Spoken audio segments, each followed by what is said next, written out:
Is going to a conference really worth it to grow your online business? You have the travel, you have the cost of the conference, you have food, it's your time away from your business. It all can really add up fast. But after attending Podcast Movement the other week, I walked away with 3 big takeaways that could change how you grow your online business this year, whether you attend events or not.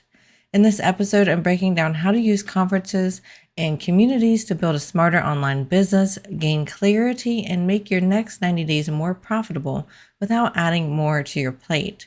And at the end, I will share a bonus takeaway where you can get major value from a conference that you don't even attend. So let's get started. Struggling to turn website traffic into real sales? You're not alone, and you don't have to figure it out all yourself.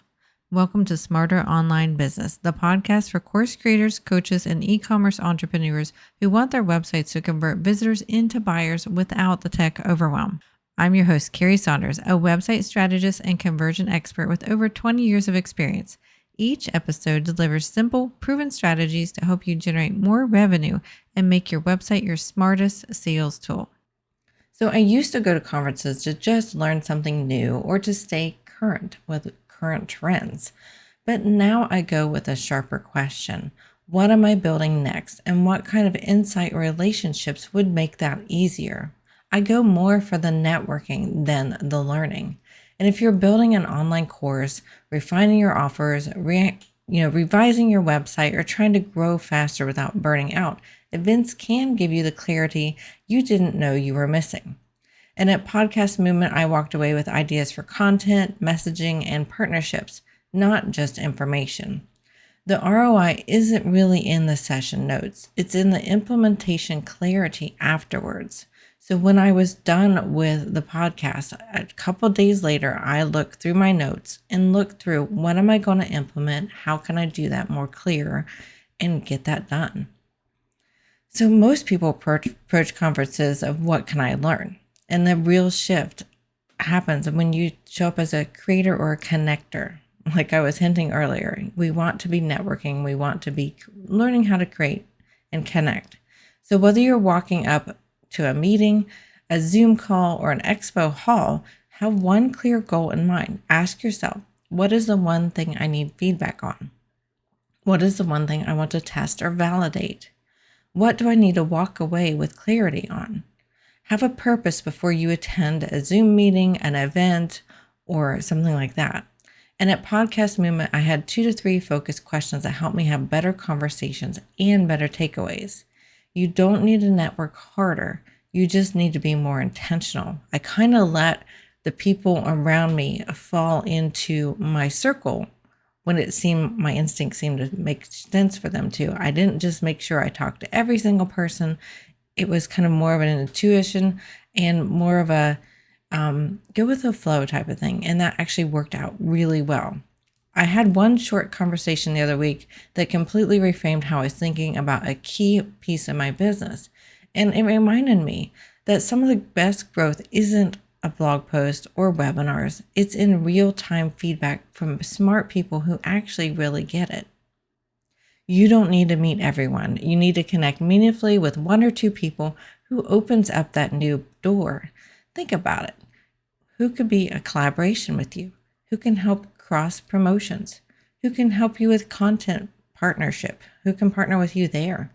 Who can guest on someone else's podcast or newsletter or maybe in your business? Conferences aren't just about consuming content. They're about activating connections. One of the connections that I activated is I got to meet my podcast mentor, Crystal Profit. She's been a guest on our show before.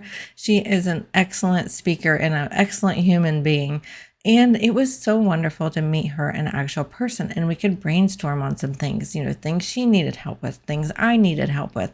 And she was actually one of the speakers at the conference. And it was wonderful to see her in live action and how she delivers her speech.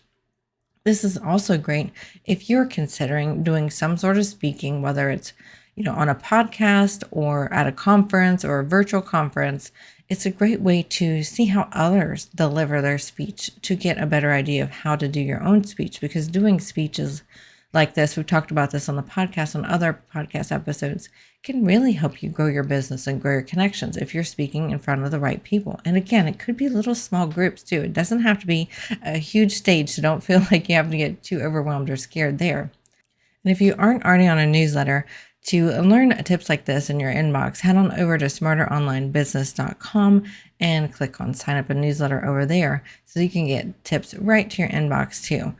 And bonus tip, you don't actually have to attend a big event or to get major value out of it. This is something I hadn't really thought about until I was building this podcast episode.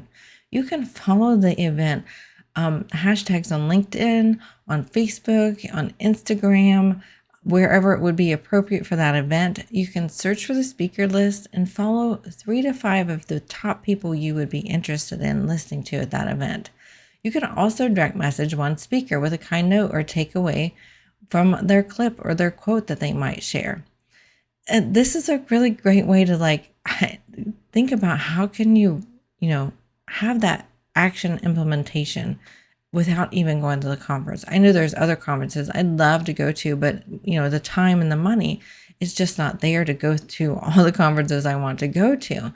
And so this is going to be a strategy I'm going to employ here probably in about a month, because there's a conference coming up that I kind of really wanted to go to. And I'm going to see how this works out. And I'd love to hear from you.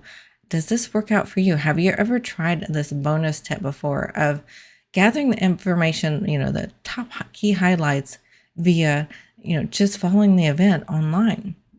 Sometimes you can even find the replays.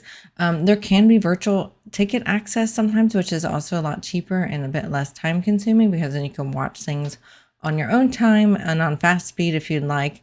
You can also look for social clips from the sessions and use them to spark your next piece of content, blog post, client conversation, or your next step in your online business. You can still grow your visibility and influence without necessarily booking a flight, or like we did. I didn't even talk about that. We road tripped from southeastern Ohio to Dallas, Texas, which was actually kind of fun and an adventure in and of itself.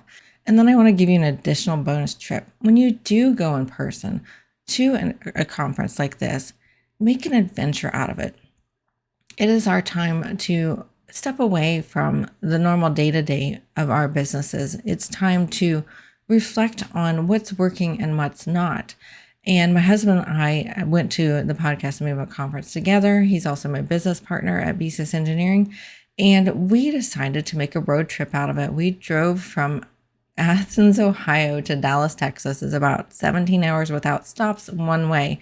When we made an adventure out of it, we made it time for us to reflect, relax, and just enjoy time together in the car to really think through what's working and what's not working in the business. So I encourage you, when you do attend events in person, think about how can you surround the beginning and the end of that conference with some space, with some reflection time, so that you can, one, process what you want to learn first at the conference, and then post-process what you learned and who you met and the connections you made after the conference.